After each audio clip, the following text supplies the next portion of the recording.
Bedtime Stories made for you by Dicky and George.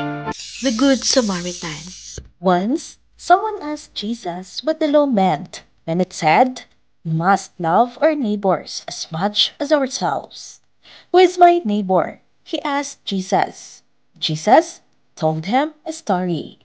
A man was going from Jerusalem to Jericho when he was attacked by robbers, stole everything before leaving him by the road half dead.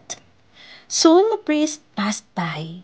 When he saw the man, he crossed to the other side of the road and carried on his way. Then a Levite came along. He also hurried on his way without stopping. Nobody wanted to get involved. They were all too busy, or too important, or too scared to help. Now, the next person to come along was a Samaritan. The Samaritans are not friends of the Jews.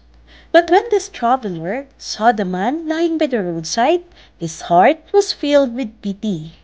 He carefully washed and bandaged his wounds before taking him on his donkey to an inn, where he gave the innkeeper money to look after the man until he was well.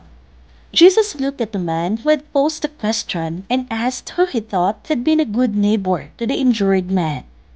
The man sheepishly replied, "The one who was kind to him."